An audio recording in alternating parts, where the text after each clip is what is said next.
Hello, everyone. Joe Morton here for this edition of A Cup of Joe podcast. I am stoked to have my guest with me now for the third time. Jeremy, I'm feeling very blessed. And we're kind of doing a co-podcast here. Yeah, this Cup of is Joe great. podcast and a bit of curiosity, right? We're gonna co-post this, so this will be live on a bit of curiosity. So welcome everybody, and I'm excited here to have Joe and do a little cross post today. So And I'm just excited to have Jeremy. It's fun.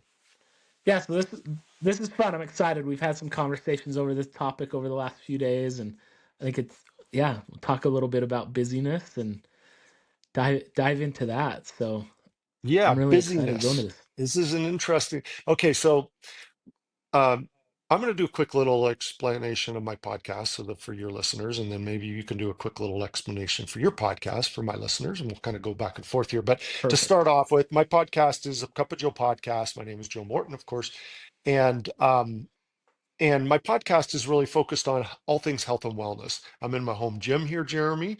I'm loving it. This is kind of like my sanctuary, and it's not kinda, it is sanctuary for me. And I focused on three pillars on health and wellness. Number one, exercise and fitness. Number two, diet and supplementation. Number three, the psychological, the emotional, and the spiritual side of health and wellness. And the subject that we're talking about today, I believe, flows perfectly in this because um, the subject of being too busy, busyness, I guess, that we've been talking about over the past week, Jeremy, really does affect us in all ways. It affects our mental health, it affects our psychological health, it can affect our physical health and our emotional health. And so, to me, this is a very important subject, and it's one that I'm working on in my life. So it's a timely podcast as I'm um, continue to try to dial this in. So, Jeremy, tell us a little bit about your podcast, A Bit of Curiosity, which I love. You've got great guests, and I love your your mission of going out and finding stories and talking to people and hearing their thoughts on life and so forth, so forth. So, start. I think that's Let it, us know right, about Joe? You yours. just like there you go. Jeremy Howlett, my podcast is a bit of curiosity, so all of my listeners are familiar with what we talk about. But for your listeners, Joe, we're focused really on people's stories, right? Like what keeps people going, what energizes them, what gets them up in the morning, what have they accomplished, what are they striving towards, right? Like what is our vision, intention, and where are we trying to go with the things that we're trying to be in our lives, not just be human doings, but be human beings, right? And so I love to dive into these different stories of what creates and makes people who they are from all walks of life. And there are some that are highly successful in business, but there are also other individuals that are just great moms and dads, or individuals that are trying to do great things. So excited to be able to do this cross post today, Joe. This is awesome. Yeah, it's wonderful. So, busyness. This is uh, we can be too busy sometimes in life, so busy that we keep ourselves so busy. And I find that if I'm keep myself too busy, it's almost like I'm trying to avoid being alone. Being alone in life, or I don't know about life, but being alone in my head. Because life has become so busy. We literally, like, what's it like? Let's walk through a typical day. And I'm not saying it's yours or mine or everyone, but I think all of us as listeners will probably be able to relate to one degree or another. What's life like? We wake up with our phone. Um, we turn on our phone and immediately Bing, bing, bing, bing, bing. We start getting texts, we start getting WhatsApps and telegrams, and we start social media starts kicking in. Maybe it's a news feed. I don't know, whatever we have going, depending on the notifications as well that we have. It could be just like overwhelming, just hitting us from all angles. But it's a constant busyness. And then what do? We take our phones. I'm not saying that you're all doing this or that but we're going to take our phones. We're going to take them into the bathroom. You know what I'm talking about, Yep. everyone. We're taking it into the bathroom, we're taking them into the shower, we're watching or listening or both while we're shaving, while we're brushing our teeth.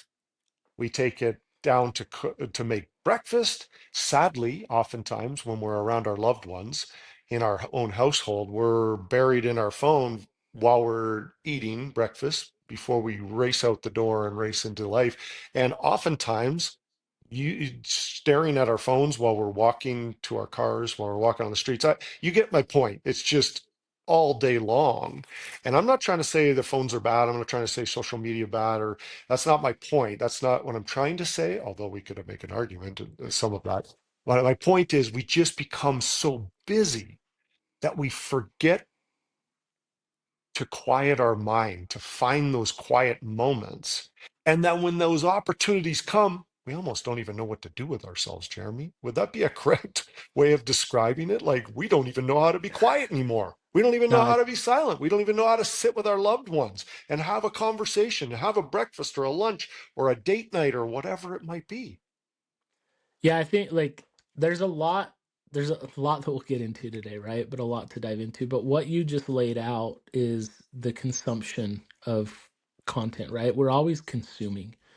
And if we're always consuming, then we're not creating, right? We're not giving ourselves time to be in our own mind, to calm down, to settle, to just find this doing nothing, right? Like um I I heard recently somebody Japanese term mui, right? Like nothing doing. And just this concept of are we taking time in our day? Are we meditating? Are we walking without a podcast, without an audiobook, without music, right? Like or going on a run without those things, right? Like are we doing those things or are we trying to just always be consuming content, right? And I think the consumption God, don't get me wrong, right? Like we're on a podcast, we're hoping that you consume this content, right? Um, but and audiobooks and reading books and all of like the news, even to some extent, right? Like there's value in all of these things for sure. But the challenge is that so often we get swallowed up in these things. Social media apps are inherently designed to be addictive. They are designed to keep us in their ecosystem, right? Because the more that we're in there, the more ads we see and the more we buy and the more money they make, right? So they want us in that ecosystem. Facebook wants us to scroll. They want us on Instagram. They want like why did YouTube come out with YouTube Shorts? Because long content was losing value. It was losing attention. So they needed quick short content that people could just doom scroll. And but even aside from all of And that, now, may I add to yeah, that, Jeremy? Interestingly, they'll silence it, which means we can be doing it in a meeting. We can be doing it at church. We can be doing it wherever where now, like we can scroll through, which we do. That's, across the you know what I table on mean? date night with your spouse, Uh-huh. right? Like it's yeah, Yeah. absolutely.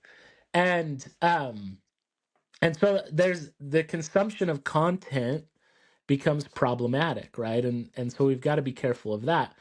But then also there's this other side of doing or busyness, right? Where how often are we just doing something just to do it, right? Like just to because we need to feel busy. We don't want to sit still.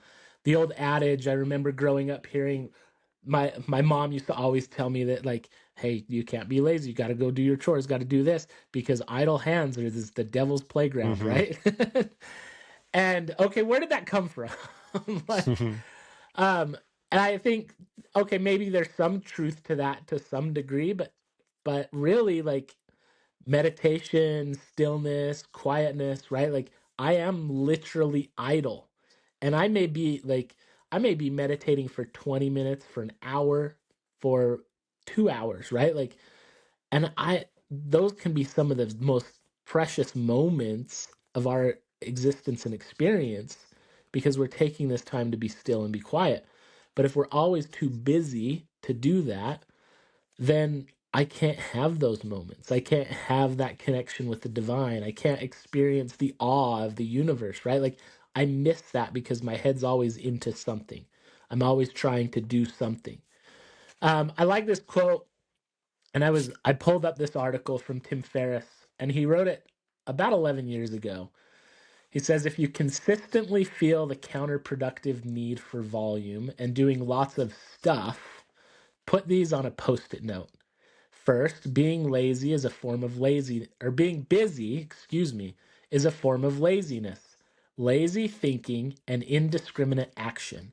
Second, being busy is most often used as a guise for avoiding the few critically important but uncomfortable actions.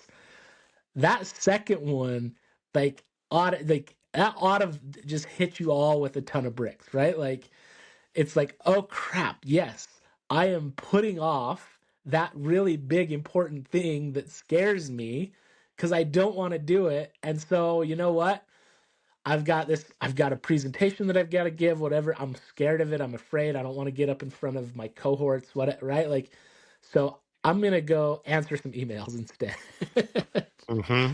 Right? And I have found in my career, in my life, that email is the ultimate killer. Like if you want to kill your productivity, if you want to kill your day, if you want to kill your accomplishments, go open your email. You'll get lost responding to pointless stuff for hours, other people's needs, and you'll just get swallowed up in the mundane and unimportant. And then you'll bring your head up for air and you've lost 2 to 3 hours of your day. And oftentimes the first thing that I see people do when they get into the office, and mind you, scientifically, the most productive time of your day for the majority of us is before 11 a.m. And that's when we create the best. That's when we tackle the big tasks easiest. That's when the big thinking happens the best. Our mind is fresh, it's ready to go. But the problem is people get into the office at 8, 8:30, 9 a.m. and the first thing they do is pull open the laptop and jump into the mail app. And then they're lost until lunchtime. And they've just sacrificed all of their big thinking. They've sacrificed all of their problem solving. And everything is now pushed off to the afternoon when they're less sharp, when they're less efficient and less effective. Or even worse, do it first thing in the morning when waking up. Oh, And instead yes. of giving your mind the chance to kind of get going to I'll use the word heal. Okay. Um, you mentioned about connecting with the divine. Um, I love the scripture, Psalms 46:10, I think it is. Be still and know that I am God. There's something about being still. So let's talk before the office now, because you're completely right. But even before that Yeah. office time or before that work time, there's something valuable and so precious about just stilling our mind. And there's not one thought leader from thousands of years ago to today that won't say the same message, basically. And whether, a person might not believe in God, but be still and find peace, let's say. Be still and know that I'm God. Be still and just find peace. Dr. Deepak Chopra says, and I've heard it from Edgar Tolle as well, that, and I'll paraphrase it because they both say it in the same kind of way, but healing takes place in the gap between our thoughts. And I like that. That's the basic message. Healing takes place in the gap between our thoughts. Now, if we're never giving ourselves the chance to have those gaps of time in between those thoughts, and you're like, just go straight into emails and straight into texts and straight into trying to problem solve from the moment we get up and straight into that stressing mode, when will we ever have a chance to give ourselves that peace where we can heal? And that's really what's happening when we're meditating the way you described, or it's in the form of prayer, or in the form of going into a cold plunge. where people are like, "Whoa, it's so healing." Well, it's healing because you can't think of anything else other than being in that cold plunge at that moment in time, and you're just like, "What?" And even if it's 30 seconds, Jeremy, even if it's a minute, it's healing because, wow, like I just went silent for a moment. I didn't let any of these the monkey brain of ours, the chatter going. We just had silence or stillness, you know. Yeah. You and I love that psalm, right? And looking back at the Old Testament, I think I read this recently. I can't remember who it was that pointed this out to me, but it was in a book that I read recently and talked about the going and stopping, right?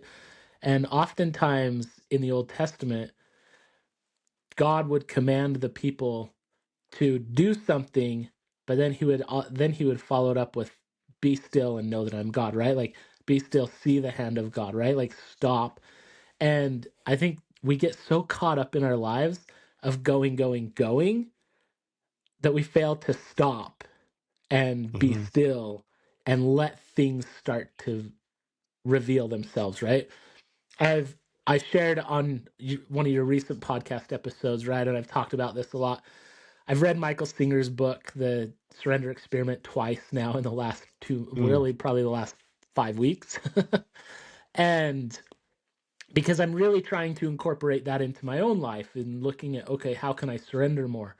But a couple of things that he points out, right? Like he worked hard, he did things, right? Like he built $100 million company, right? Like that sold to WebMD, like, well, partner, like consolidated with that WebMD, merged with them, right? And but like there he still was very passionate about taking time every morning and every evening and to be still, and all of his decisions he taught, like he stilled that crazy chaotic part of his mind and didn't give in to the fears, didn't give in to his own, I guess his own kind of, I think this way's better, right?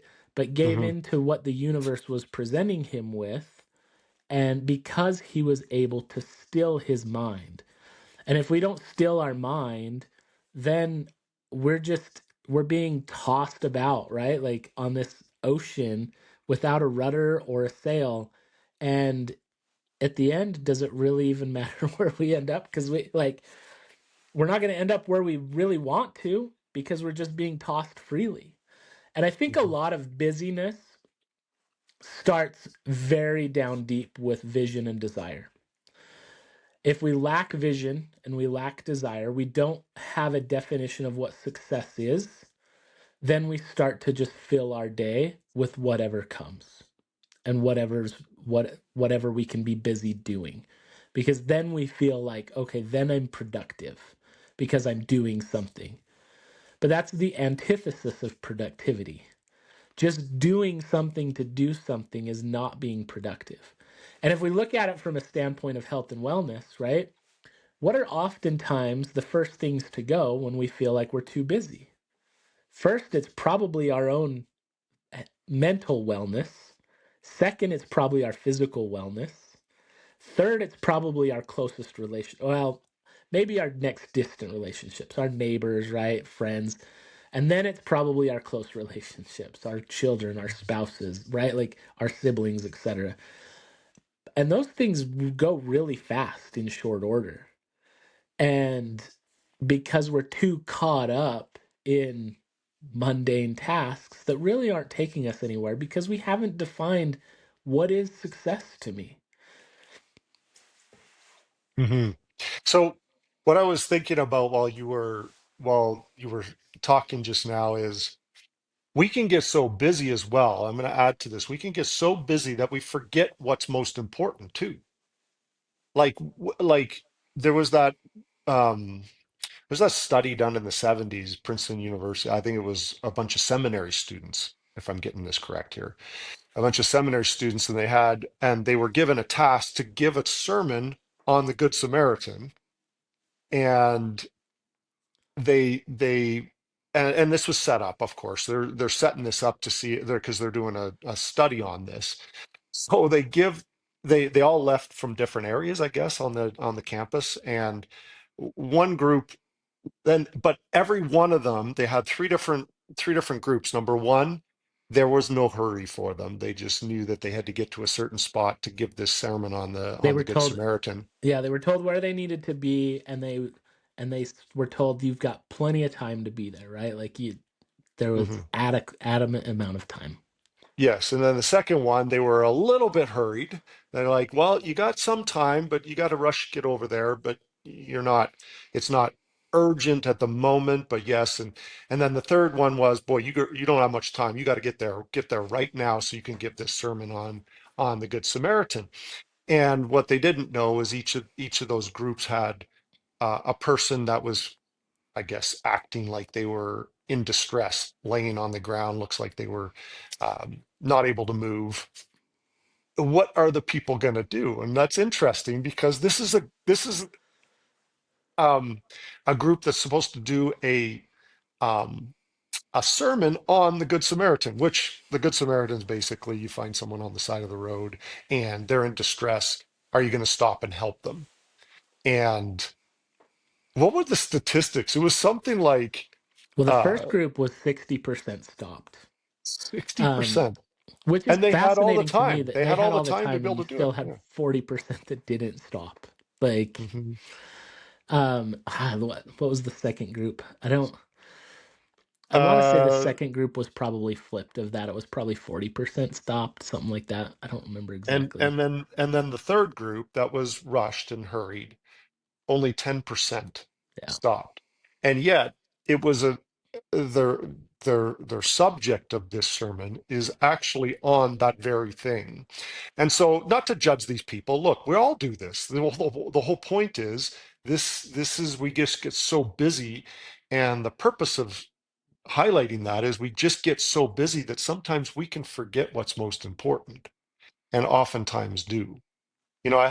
I had a moment, and I may have shared this before, but I had a moment where I was having a date night with my daughter. She's currently 15 years old. It was a couple years ago. And I remember I was on my phone and continued to be on my phone in the whole thing. Again, what's most important? My daughter's right there, right in front of me, having a date night. We're some restaurant having some food. And she finally just grabbed my phone and just put it down. And she said, "Dad, I'm right here." And the whole point being, and it was a good lesson to me. And I continued to learn that lesson, like our phones tend to rule us, right? But what it was most important, my daughter sitting right in front of me was most important at that moment in time. Or insert here my wife for a date night, or the meeting that we're in.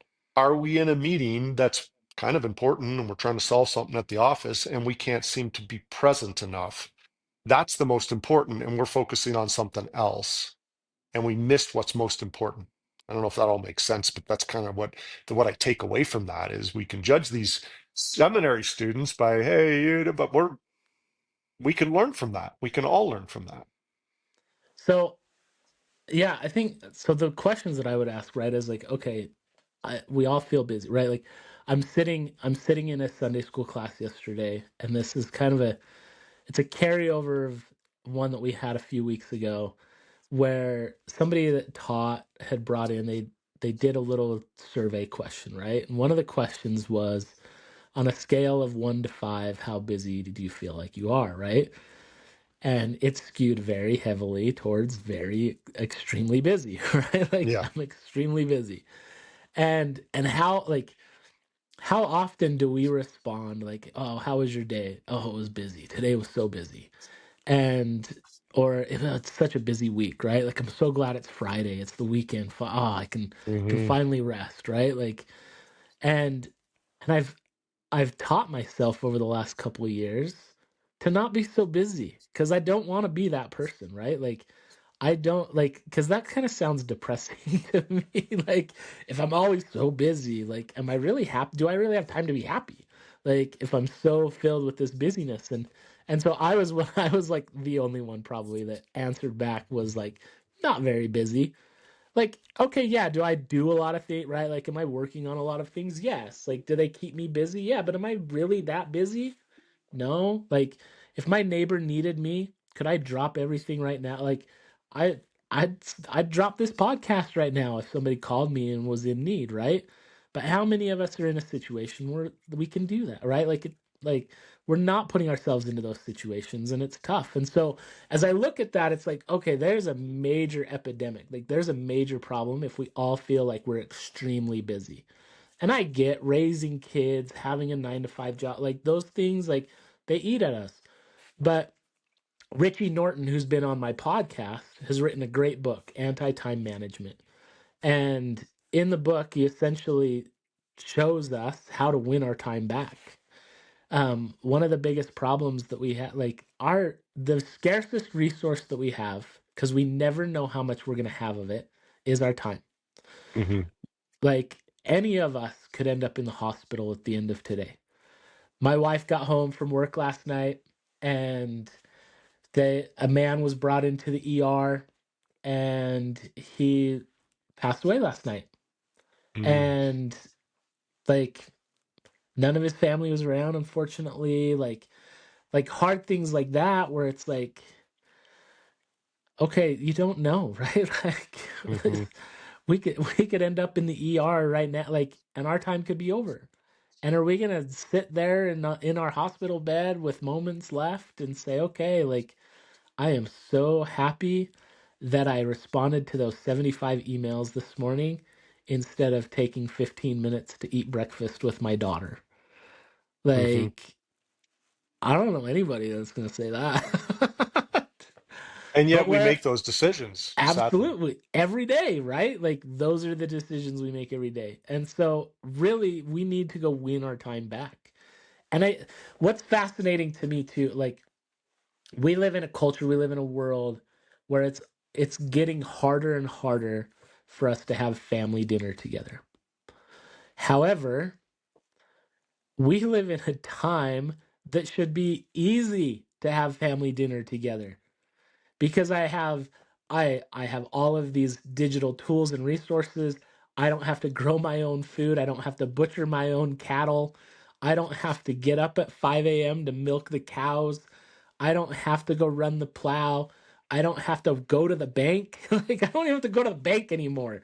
I just take a picture on my phone and the check goes, right? Like if I even get a check. Usually it's all just digital, right? Like all my bill I don't have to sit at the dinner table and pay my bills. I remember growing up watching my parents sit at the dinner table paying bills, right? It's not a thing we do anymore. Everything's on auto pay. Like I Hmm. have artificial intelligence that if I have any question, like I can set things up and automate so many things. And so with all of these resources, all of these tools, why are we busier now than our ancestors were 150 years ago? Like they were able to sit down and have family dinner together. We don't. Like we're too Hmm. busy. Why? Like, and yeah, maybe we're overscheduling our kids with different activities, whatever, right? Like, and a lot of it comes down to where we spend our recreation. But if you're coming home at 7, 8 o'clock at night from work and you left at 7, 8 a.m. in the morning, why? What are you doing all day? Hmm. I I've struggled with in office culture a lot. Like I love being around people and I love being in a workplace because of that. But I always struggled with a boss that was like, I expect you to be here from the hours of 9 to 5 and you can leave for an hour for lunch. But if I don't see Hmm. you in your desk from 9 to 5, like, it's like, why? What? What? You want me to peruse YouTube and Facebook here versus doing it at home? Like, people at the workplace are unproductive. They stand around the water cooler, either literally or figuratively, talking about the hockey game last night for an hour or just shooting the breeze about whatever, right? Like, and great, I Hmm. love those connections. Like, those are great, fabulous, right? But I will tell you, out of a 8 hour workday, most people are not truly working 8 hours. They might believe they are. They might think they are because they're spending 4 hours in email and responding to things, right? And they're busy all 8 hours. I'm sure of it, right? Even if you're not the one that's talking at the water cooler or in the fantasy football league or whatever, like I'm sure that you're probably busy for 8 hours. But take an assessment. is it really worth something? Is it really contributing to your progression, right? I love the book The One Thing. That's become one of my favorite books recently. And Gary Keller and Jay Papasan, they wrote this book 10, 12 years ago, something like that. But the whole premise of the book is to say, okay, what is the one thing that I can do today that'll make everything else easier, unnecessary? And it's about lining up dominoes in our lives, right? And it's the concept and idea. The way they talk about dominoes is, so there was a research study done years ago where they found out that if you take a domino, you can actually knock down a domino that's 50% larger. And it consistently works from domino to domino. So a 2-inch domino can knock down a 3-inch domino, which can then in turn knock down a 4.5-inch domino, and so forth. And to get my numbers correct here, we'll pull out the book. But I think the 57th domino is the distance to the moon, I believe. Let's see. That would be a really cool domino. That would be a really Right cool to the domino. moon for me. Then But we wouldn't have to like get on a spaceship to go there. Just we jump could on the domino we and could just walk there. jump, absolutely just climb the domino, right? Let's put some climbing holds on it, right? And That's right. just rock climb our way to the moon. Um oh man, where's their diagram? Come on. Okay, well, but essentially, like, if you think about 57 dominoes being able to go that far, right? Like, that's not a lot of dominoes. Like, and Adds so up real fast. if we look at our life, right, and the things that we're trying to accomplish, are we setting out our big domino? If we don't have a big domino, if we don't have a priority, then that's where we get stuck. That's where we have a problem, right? Because without a priority, here, okay, here it is. Yeah, so it is the 57th domino. So I'll share this on the video here. But Wow. essentially, the first domino is a 2-inch domino, standard domino. The 18th domino will knock down the Leaning Tower of Pisa. Then the Wow. 23rd domino is the height of the Eiffel Tower. And then the 31st domino is actually 3,000 feet above Mount Everest. 31 dominoes. That's a month worth of dominoes. Wow. And so, what can we accomplish within a month if we set our dominoes appropriately, right? The problem is we look at something, right? Like health and wellness, right? Like, okay, this year I want to run a marathon. That's what I've set as my goal. Though I kind of agree with Ryan Holiday and don't set a marathon as your goal, set becoming a runner as your goal. Because it's about who you are versus what you accomplish. And I think those are big designations that are really important in being less busy and achieving greatness, achieving what we can truly become is setting out to say, okay, I am a runner or I run marathons, right? Like I am statements, right? Like it's the law of attraction, it's unlocking that true self, right? It's that reticular activating system, like re-energy, like reorienting that, right? Like all of those things, right? Like these I am statements. And so becoming a runner is different than just running a marathon because how many people set a goal to run a marathon or half marathon and they go and they do it, but then they stop running. They get burned out. They don't run anymore, right? Like I Hmm. set a goal years ago to run a 50 mile, right? I did the Zion Traverse. It was the hardest thing I've ever done. It was the most pain. It was tough. It's not easy. Yeah. Most slog fest. Climbing up and out of Kolob Canyon was brutal. Like at like 1 in the morning, it was rough. Um, I haven't run very much consistently since then. Because it kind of burned me out because I set that as my goal, right? Like it was my goal to run this event. And so I didn't necessarily train as well as I should have for it and I've just kind of been burned out since then from running and now just in the last probably 6 months I've been able to get back into it because I'm changing my approach to it where it's not like okay I'm gonna run an ultra or something, right? Like I'm gonna be a runner, right? Like I'm a runner and that's Hmm. okay.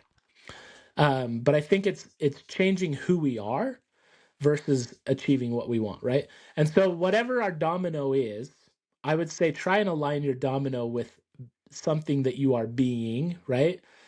But that defines success. And so if in 31 days I want to be a marathon runner, and maybe you might need a little more time than 31 days, but let's use 31 days, right?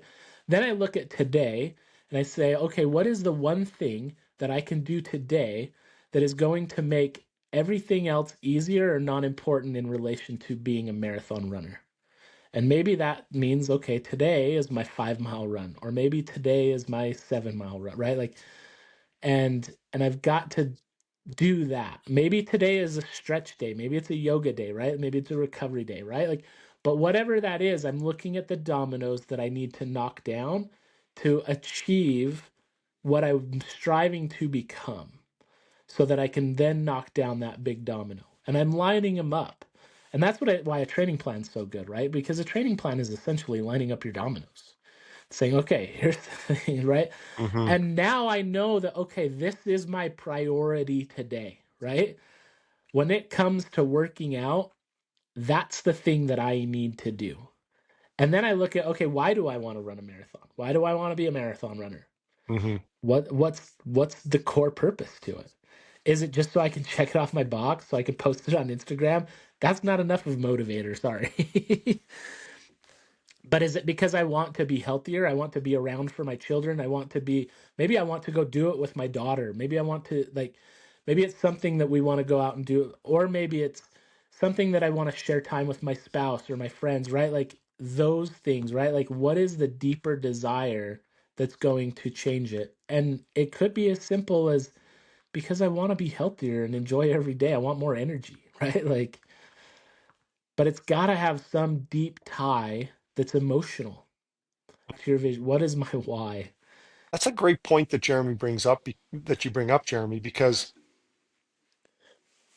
that takes some work. And each day we can sit and look at our day and say, okay, what are the true priorities today? And in the different areas, you mentioned that of health and wellness, and maybe that's the person's goal is to run a marathon by X date at the end of the year. Great, excellent. That's one of your areas of priority that you have to make because that's your health and wellness, and that should be a priority. I'm just going to say, everyone, well, we can make all the money in the world, but we need to have our health and we need to have our health and wellness, um and so, but then there's other priorities, work priorities, there's priorities of family. And if we can make sure that we hit those priorities on a daily basis, that's going to help us um, with the just the busyness of life, and you can kind of push through those. Is that what you're trying to say, Jeremy? Because that's what I'm taking from that, because that's a very important part of my daily routine, frankly. Yeah, absolutely. And I think it's important to denote, and Gary Keller points this out in the one thing is that priorities that's a new term. That's a relatively new term. The original is priori from the Latin, right? Meaning the most important. And so priority is the most important, right? There's no such thing as the most importance. We can't do we've got to stop multitasking. Like if we're thinking that we're being productive by multitasking, we're kidding ourselves. Because it's not possible. You cannot effectively multitask. You have to focus on one thing. And so you have to set a priority, right? So my priority for my morning, right, might be related to my goal of marathon, right? Or it might be related to my wanting to be more mindful, and so it's meditation. Or it might be time blocked in such a way where it's like, okay, I'm going to get up at 6 a.m. and that first hour is my workout, right? That's my hour long run. So that's going to knock off that one. Then when I get back from my run, I shower, I get dressed, whatever, 15 minutes. Then my next priority is prayer and meditation. And that's my priority at that moment, right? And so time blocking, I think, is a great way to help us meet our priority for that moment in time, because I can't have multiple priorities at one moment in time, right? Like Because again, right? Like your example with your daughter on the date, which I think is a phenomenal example. I love her for being as bold as saying, Dad, I'm right here. You were trying to make her the priority as well as whatever work emails or work stuff or whatever you were trying to do on your phone, right? So you were trying to say, okay, these are both my priority at this time. Well, were they?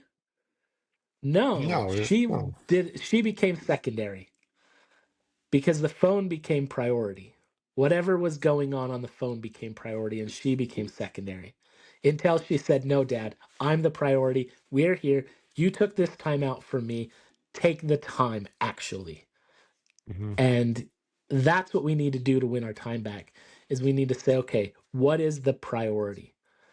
Hmm. Like this morning, I'm in the midst of prayer meditation and I get a phone call. And it's kind of like, okay, do I answer that call? Because it could be somebody with work or with project or whatever.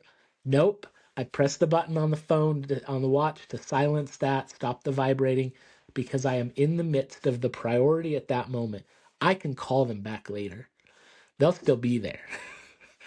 And if it's a big fire, they'll call me again right away, Hmm. right? Like, Hmm. or they'll figure out the solution.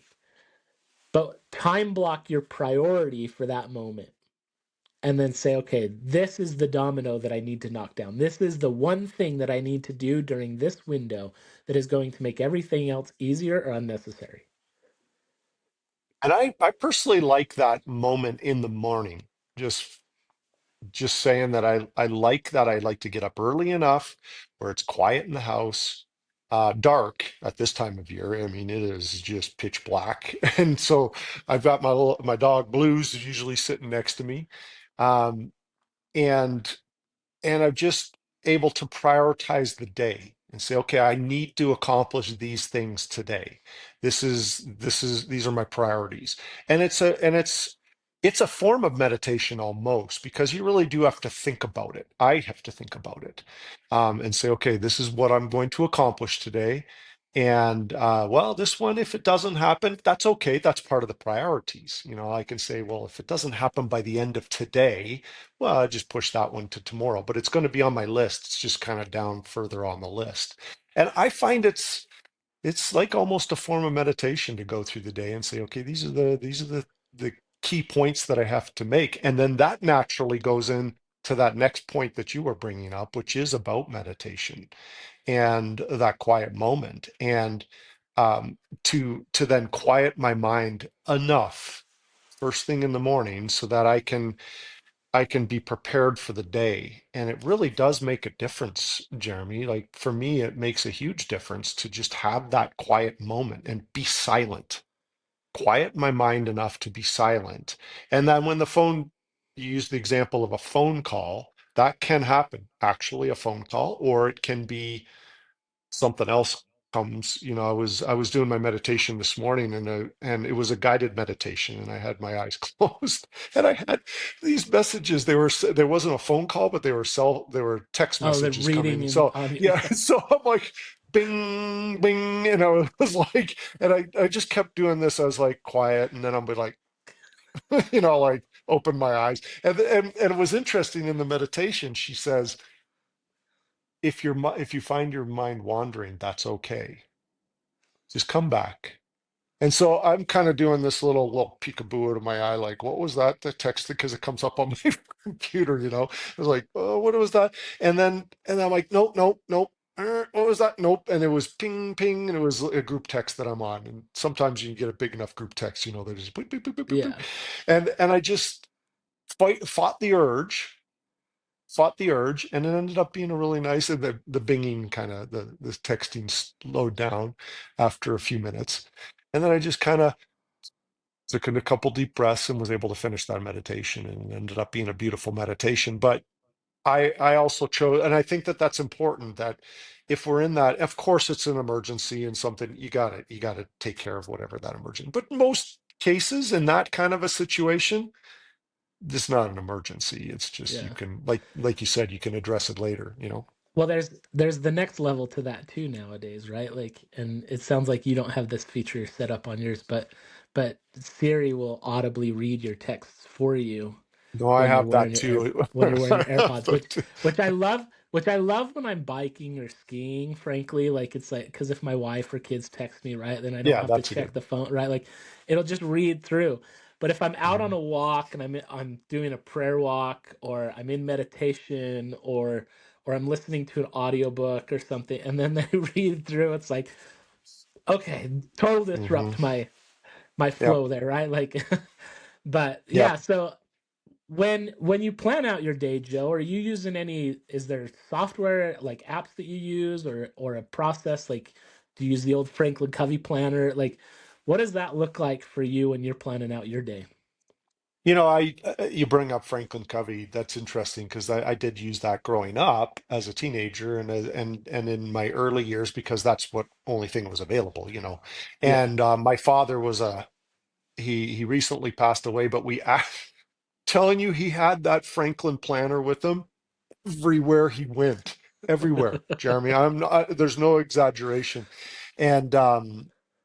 and so, but no, I don't use a written form. I use an app, and it's got my priorities for the day, and I go through them. And for whatever reason, if I don't hit, one, and again, it's usually further down the list, and I just push it to the next day. But I have my certain What app priorities do that I you go through. use? Oh, it's in my phone that I'm using this with. I'd have to look it up, and I'll have to look it up, and I'll let you know. But it's a good app. It's just like a it allows me to be able to um, put them in each day or choose a date if I have to do a certain thing by this time.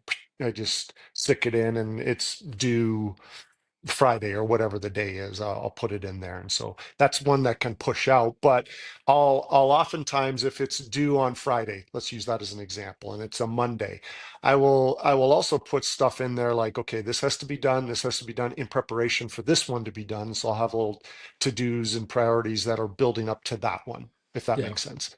So and there's something about each day. I actually think that for me at least to be able to check something off is an important thing in that priorities of going through.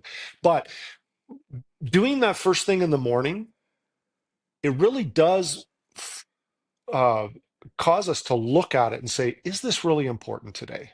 And if it's just busyness, which there is a certain amount of our day that needs just stuff that needs to be done, okay, and that's okay too. But it allows us to look at it and say, is this a number one priority today? And it might be in one category as a father, for example, that hat that I wear as a dad or as a husband, it may be a top priority for that one. So let's make sure that's there. For work, top priority here. For my exercise and fitness, top priority here. So depending on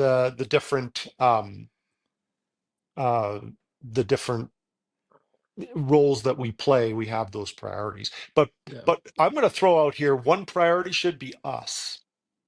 And that goes to the point about the meditation and making sure that you take the time. And there's a quote that I have here by it was a book actually. I really liked it. It was called The Teachings of the Masters of the Far East. It's kind of a fun book, and the quote it says, "This is called the Temple of Silence, the place of power." And I think that going to that, like if we going back to priorities, okay, number one way we can do it, but prioritize our own quiet time. And if we have to schedule quiet time, then schedule the quiet time because that is healing. That temple of silence, the place of power. I like how they put that. The temple of silence. So where's our silent temple? What are those places that we're finding those? And that could be all over the place. It could be in the mountains. I mean, it could be that quiet first thing in the morning time. But whatever we do, prioritize and find that temple of silence, so to speak, so that being still can help be that healing part. And it allows us to be able to um, uh, have time for ourselves to heal. And I believe those silent moments, there is healing that takes place in them. And so I think Abs- prioritizing our silent times, our quiet moments, I think that that's key. Absolutely. I completely agree, right? And along with that is your physical wellness, right? Like make sure you whether you lift weights or you go on a run or you go on a bike ride or you just get out and walk a mile or two, right? Like make sure that you're getting some type of physical movement because you can't accomplish the other things in your day if you're not mentally fit or physically fit, right? Like it makes it Hmm. very hard to do the other things that you want to do or that are required of you, right? And so those things are important. I think going back to kind of productivity, right? Whether you plan out your day in the morning or the night before, I've heard it both ways. I've tried it both ways. I'm still not exactly sure which one works best for me Or both. personally, Just do or both, because both. Yeah. sometimes you go to sleep and you wake up, you're like, oh, I needed to do that. So Yep. review. It's okay to do that. Absolutely. But make sure you make time to review your day, right? I wrote down a list of 5 things here that I kind of wanted to just touch on as far as like, okay, how can I avoid being too busy? Um, one was time block your day, which we talked about, right? I Hmm. use an app called Structured. This is not sponsored. This is just the one I use, right? And I really like it because it allows me to go ahead and they have a nice AI feature where I can kind of tell it, hey, these are the things that I want to accomplish today, and then it'll block them all out, and I can say I need this much more time for this or whatever, and then it'll put everything in, and it syncs with my calendar, syncs with my reminders app on my iPhone, right? Like, and so that's nice because then I can see my day and okay, here's the empty windows. What am I don't need to necessarily fill them, but how can I use that time wisely, right? Is that a time when I can pause, a time where I can just go drink a glass of water or a cup of tea or something and sit and just ponder? Hmm. Or can I go for a walk or what, right? Like, but time blocking my day, focusing on priority, right? Within each of those time blocks, have one thing and do that first, right? I love the old Coveyism, first things first, right? I remember, and this is I think Covey talks about this in Seven Habits, but I remember in a Sunday school lesson as a kid, the teacher coming in with rocks and sand and whatever, and I'm like, what is Hmm. going on, right? Puts a jar down and says, okay, now pour in the sand, now put in the rocks. Okay, how many of these big rocks can you fit in? We could only fit in like one of the 5 big rocks, right? Like it Hmm. didn't work. And he's like, okay, well now let's try it this way. Put the big rocks in first, then the medium gravel, and then pour the sand, and it all fit, right? If we fail to do the big things, we're going to miss out on the most important things, right? Because Hmm. we're caught in the thick of thin things, as Covey says, right? Hmm. Covey uses his quadrant theory, right? Important, necessary. What is it? Important and urgent, important and not urgent, not important Hmm. but urgent, not important and not urgent. I've tried it. I can't follow. It's too complicated for me to start throwing everything in those lists. But I think if we think about it mentally, right? Like if it's not urgent and not important, probably I shouldn't spend time with it, right? If it's urgent but not important, let somebody else deal with it. um, and so focus on the other two, right? Like those should be your priorities. The other thing I wrote down is delegate tasks. There's a lot of things that you may be trying to take on that you don't need to do. You can delegate it to somebody else and trust that they'll accomplish it, right? Um, I remember working in a job where the creative director always wanted to lean over the shoulder of the designer and get and kind of show him how he should design, and it drove me nuts because I was like, this designer's really good, he's paid to design, he doesn't, like, you're wasting your time leaning over his shoulder. Like my designers would come to me and ask me for feedback and I'd be like, yeah, it looks great. Like you're the designer, you did great work. Like I'm not gonna nitpick everything. Like if something is completely off or whatever, right? Like, okay, I think we should make this tweak. But for the most part, you pay people to do these jobs, let them do them, trust them to do them, and delegate those tasks. And then the other one is avoid email. Email's poison. I love Tim Ferriss's in 4 Hour Work Week. He says, time block your email and never in the morning. So he's like, he set up an autoresponder or at least put it in your subject line that like, hey, I only check email these 2 times a day. So that's when I'm going to reply to you. So don't expect a reply before that. If this is urgent, then you can reach out to my secretary or whatever, right? Like, or if it's really, really urgent, then you know my phone number. So, Mhm. um, and if they don't know your phone number, then it's not urgent enough for them to call you because they aren't that close.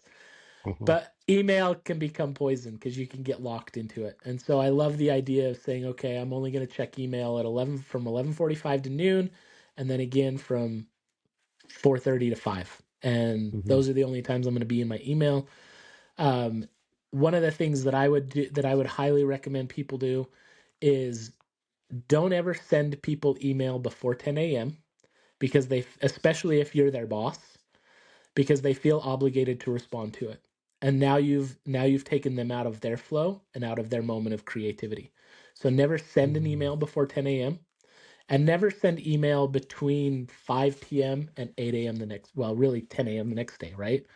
Um, because schedule your emails. If you're going to reply to people at 4:30 and it needs to be replied that day, go ahead. But if they don't need to get that response till tomorrow sometime, schedule that email. Almost all your email apps now will let you schedule an email to send later. And so use the send later feature because people feel obligated to reply to email. And if they get an email from you because you're sending emails at 8 p.m. at night, now they're going to get that ding and they're going to feel obligated to now step away from their family and go reply to your email. So do your employees, do your coworkers a favor and schedule your emails to be sent within windows when they can respond and step away from their creative flow. Mhm. So if you're running a startup and you're in the middle of a hard heads down tech session and what, then go ahead and Slack and email all night long if you need to, because you Mhm. know they're in it, right? And you're solving problems and Mhm. you're going through that. I get it, right? Like that stuff has to happen at times. But as a general rule of thumb, I would say never send an email between the hours of 5 p.m. and 10 a.m. the next day. And definitely Mhm. never on the weekend. Mhm. Mhm. So those I are like things that that. I've found to help my productivity and help me feel less busy is being able to find those things and implement those into my daily routine. Mm. Mm. I like that. I like that. Something that I would add that I'm been working on, um, because whether this is in a work environment or whether it's you're at lunch with a coworker or family member or whatever, I try to put my phone down or away entirely so that I can stay focused on the present moment, and the present moment being that work meeting that clearly something I need to be in because I've been invited to be a part of that, or the time with family, or because the phone doesn't care if you're in a meeting or not, and the phone doesn't care if you're at a lunch appointment or whether you're with your significant other, your kids, or whatever it might be. Your phone doesn't know that. Just turn it over and or silence it, make sure it's silenced, um, and tuck it away, and then just resist the urge to jump in. There are certain circumstances where I will be, and my daughter will call over and over again, and I'm like, and usually people, I'll explain, hey, would you mind if I take this? I want to make sure everything's okay because still doesn't drive on her own yet. But the point being that um, that we stay, and that's one of the messages is be present, and that helps us be less busy, if that makes sense. Being present makes us be less busy because then we're not just racing after whatever interruption we're getting. We're staying present and in the moment. Absolutely. And there's, again, go back to technology, right? Like there's a lot of tools that we have at our disposal to be able to help ourselves increase our productivity. And I find it fascinating. You talk about the phone thing, right, in meetings and whatever. It's now, apparently, it has come out that it is proper etiquette in a business scenario that if you're at a business dinner or business lunch, to put your phone down on the table face up so that everybody Hmm. can see when you get a business call. For me, I'd stick that in your pocket. Like, you don't need that. I Like, think I feel the opposite. I feel the opposite because he's showing the person, whoever's on the other side, whether it's a family member or whether it's a business meeting or whatever, that they're the number one priority. absolutely. Yeah. Yeah, I agree with that, right? Like, I don't like the new etiquette. I'm not a fan of it. Hmm. Um, the other thing is if you're on an iPhone, I'm not sure with Android. I'm sure Android has similar things, but if you're on an iPhone, set up your focus times. Your focus times can be automatic based on, like, if you have a meeting, like whenever I'm in a meeting, it automatically turns to work mode. And so I only have certain people that their calls will come through if it's in work mode.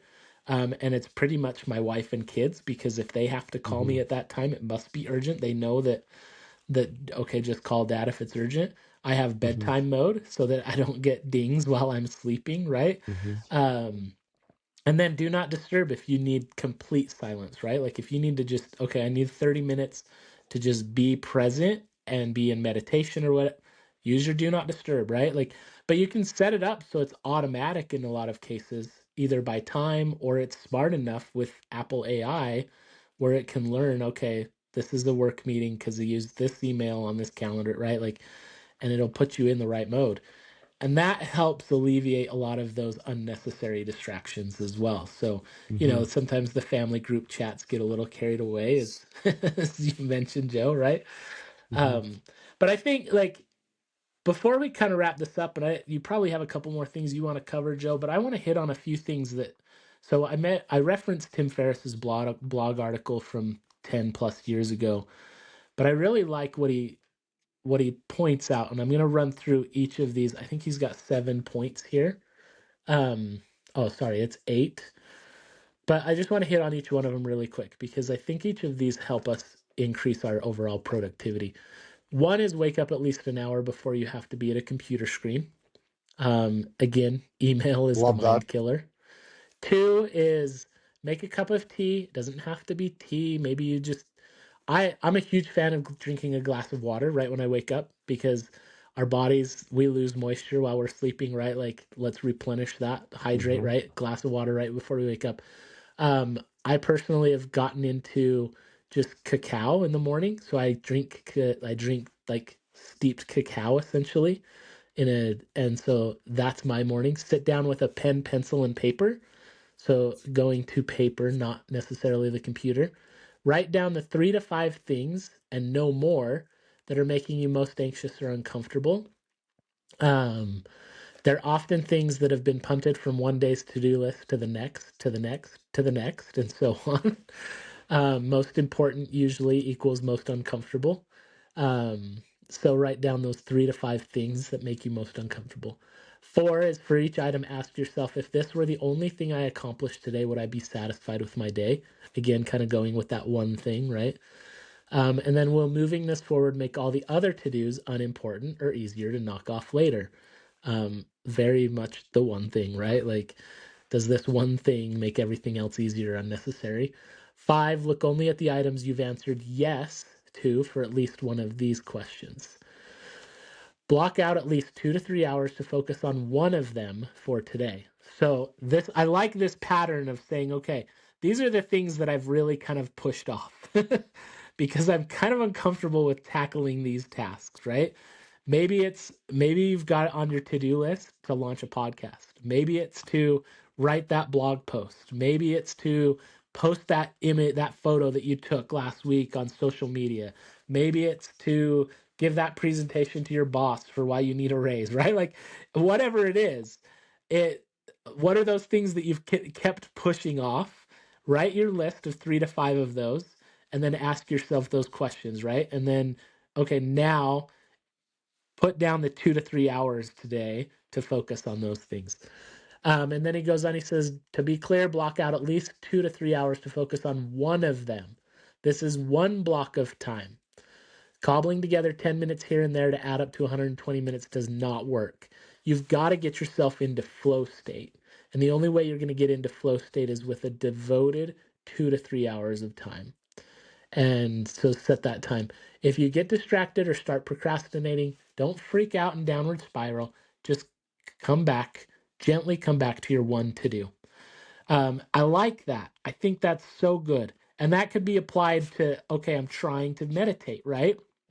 And and if it's meditate, right? Like if that's what makes you feel uncomfortable, maybe starting with 2 to 3 hours might not be the best thing, right? Maybe start with 20 minutes or 10 minutes, right? Or even Um, 2 minutes, or even whatever. 2 minutes. Yeah, sure. Um, so make it realistic, right? But if it's a presentation at work that you need to get that you've been pushing off, that it's like, okay, I need to pitch, okay, you probably need 2 to 3 hours of solid, uninterrupted time to really sit down and prepare that, right?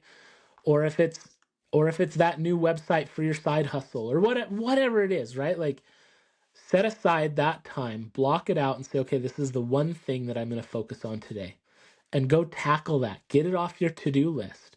And you will be so grateful that you did. And you will feel far less busy because one of the things that causes us to be busy, and we talked about this earlier on, is that sometimes these things are weighing on the back of our mind because we know that, okay, I really need to do that, but I'm uncomfortable. I don't want to do that. So then we start filling our day with things that just aren't as necessary.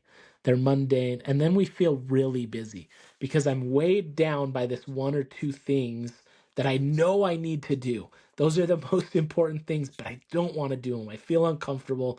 I will just want to procrastinate them. I don't want to write that book. I don't want to launch that website. I don't want to go public with that reel. I don't want to post that, right? Like whatever it is, Mm. right? Like those things that I don't want to go talk to my boss about that, right? Like they weigh on us. And so we then, okay, I'm just going to do this so that I'm feeling busy, right? So, because I'm too busy now to tackle those things. Hmm. But you're busy doing things that don't really matter. It goes to the 80/20 rule, right? Like 80% of our success, 80% of what we produce, quality, comes from 20% of our effort, really. And so take that 20%, take that 2 to 3 hours of your day and make that 80% that's going to really win the day and lead to success. And if you don't know what success is, then you need to sit down and define it. Because Hmm. that's the most important thing is defining what success really is. Because if you haven't defined that, then you don't know where you're headed. You don't know the destination. And then your vision, your goals, your everything, nothing else really matters because you don't know what success really is. Hmm. Hmm. I love that because we again going back to that early morning time that's so very valuable. Know what you're going to do the day in the day. Understand it, write it down, actually have a priorities list so that you don't aimlessly go through the day. And if we're aimlessly going through the day, we can just so easily get caught up in busyness that not a whole lot gets accomplished. And we don't end up accomplishing what's most important because we're just too busy with what? Busyness, just being busy. There's as a closing kind of a comment, in addition to your points, love those points, Jeremy. Thank you. Um, Jay Papasan says, our culture does not, and this is very real. I mean, especially here in North America, our culture does not celebrate downtime, and we don't really know what to do with it. All the busyness is not about the doing; it's about avoiding not doing. It's about being alone with ourselves.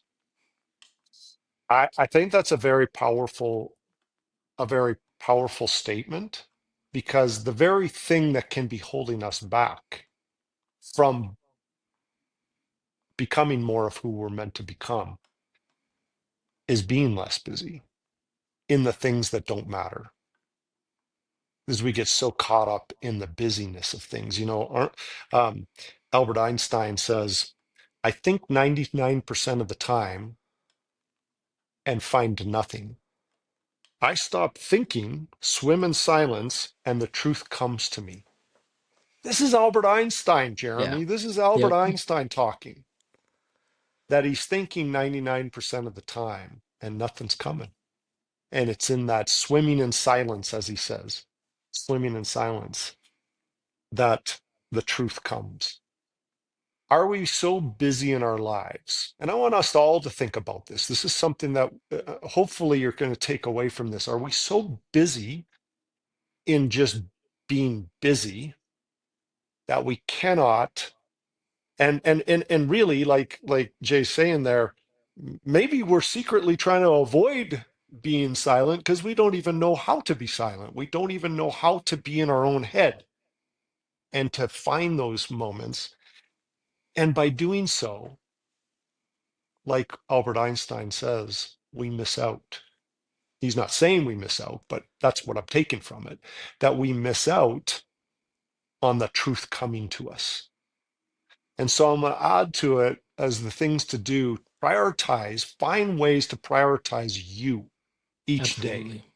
All of us, not you, not necessarily you, Jeremy, but all of us. Let's prioritize us so that we can turn within and recognize that we hold powers within us that are great and they're there, just like this great scientific mind is saying here. Hey, it's there. Swim in silence a little bit and see what's in there to come out, and it's going to help us heal. And kind of like to that statement by Dr. Deepak Chopra, and Edgar Tolle, both of them kind of saying the same thing. It's those, it's that space between our thoughts where we can find that peace. And what a difference each day makes when that happens. And it's not just first thing in the morning, although I recommend that because I like first thing in the morning. It's quiet. You for the most part can keep in your own head for fairly, because it's that early morning time. But you can do that out on a trail. I love that out on a trail. There's moments where I just stop and just in awe, just stare around and just like, man, I'm here. I'm like, and listen and just try to be silent and learn what the silence is trying to teach. And I think it's coming down to what Einstein's saying. That swimming in silence is going to teach us something. We can learn something from it and just listen. It's amazing. It's No, amazing. absolutely. I think we can probably all think to a time when inspiration came in the shower. Yeah. The shower is a great place to receive inspiration or thoughts to come, right? Ideas will pop into us when we're in the shower.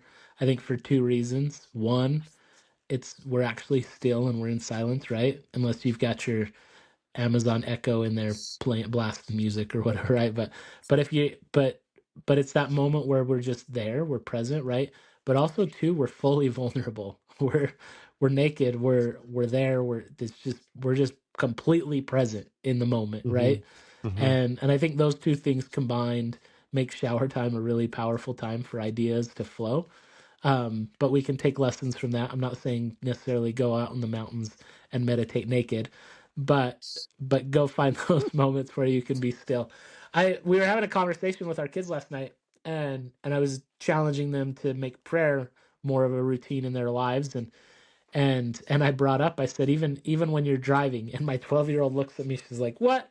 You can't be like spiritual when you can't close your eyes. That's dangerous." I'm like, "Well, you don't have to close your eyes when you're praying or meditate, right?" Like, but I think if you shut off the music, you shut off the news, you shut off the podcast while you're driving, and just be present in the moment, you'll be amazed that you kind of lose. You're not as you're the road rage doesn't come out like it Hmm. might typically, A right? driving Or, meditation.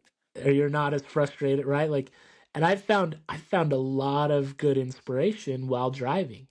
I'll turn off the noise, I'll turn off the sounds, and I'll just be present in the moment, having a dialogue with God, with myself, and kind of going through these things. And there's a lot of great things that can happen.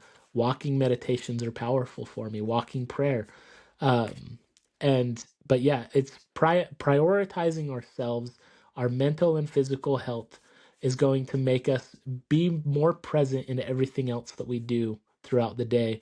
And it's also going to give us more time potentially here on this earth. And it's going to, it's a direct investment in ourselves and in our families. 100%.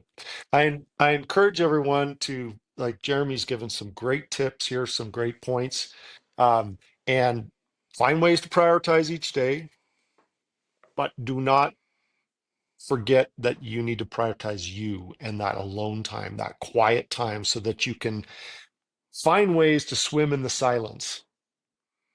Or as one of my great bands from the 80s likes to say, Depeche Mode, enjoy the silence. Learn to, I will add to that because there's this great song, by the way, I love it. It's Enjoy the Silence. Depeche Mode's one of my favorite bands, but they have the song called Enjoy the Silence. I will add to it, learn to enjoy the silence. Learn to find ways to enjoy the silence. So we can just not be so caught up in being busy that we cannot take the time to actually be silent, be quiet, and be still. I Absolutely. encourage us all, everyone, all of us, find ways to be still. I challenge us, all of us, just try it. In this crazy world that we're in, it is such a busy world. We just described it. By the way, I stopped at like going and having breakfast with our phones. Just keep going through the day, and you do your own analysis. You do your own, all of us do our own analysis of what our day looks like, and say honestly, look at yourself and our day, and say, and I do this regularly, and say, really, was I so busy today that I couldn't quiet my mind enough to have a meditation, to have a prayer, to have a moment with my wife or my daughter or my sons or anyone where I couldn't actually have that conversation? Is that possible? And or did I not have time to read? Wait, I just went through this whole day and I didn't read today? Like what just happened? If we're at that point, then take a step back and say, okay, I'm going to now go into this next day. I'm going to schedule time to be still. Just be still. Ooh. Let's not be so busy in our lives that we cannot be still and miss Absolutely. out. And I will say, if we do, if we're so busy that we can't be still and we can't find those quiet moments, we're missing out greatly in life. And then what's going to happen? And I promise you all this, you will it won't take you very long before you crave that silence and you crave those moments. You will, because you'll recognize how powerful and how healing they really are. That's my little wrap up today. Any No, closing thoughts, Jeremy, before we finish? I love it, Joe. I think you nailed it, right? Like, let's find that quiet, right? Like, Ryan Holiday, I mentioned him earlier, right? Like, he wrote a great book, Stillness is the Key. Um, and I believe that wholeheartedly. The key to any success is finding moments to be still, just as the Old Testament teaches us, right? The Psalm you mentioned, right? Like, we need to go do work, but ultimately we need to step back and be still and know Yeah. that He is God. Hmm. And by being still, being in awe, being in wonder, being present with ourselves, being present with the divine, it's it's healing and it's strengthening and it's empowering, and it gives us the ability to be more than we initially thought we could be, right? Um so it is really that, like, to be or not to be. It is the Yeah. question, right? So let's be. Yeah. And being comes from knowing who we are at the core, and that comes from stillness. That comes from those quiet moments for sure. So Nice. I Joe, this was fun. I appreciate you. I love this cross post. Maybe we'll have to do a few more of these. This is a blast. Hopefully everybody enjoys this. So again, Jeremy Howlett from A Bit of Curiosity here with Joe Morton from A Cup of Joe on this wonderful cross post talking about busyness. Go be still. Make Schedule time today or tomorrow, but not any further than tomorrow, to have some moments of stillness in your life. Perfect. Thank you, Jeremy. Sure appreciate you being here. Great friend and mentor to me, and I learned a lot today. I'm grateful for it. And thank you, everyone, for being here on A Bit of Curiosity and A Cup of Joe podcast. Thanks for being here and make it a great day. Absolutely. Thank you.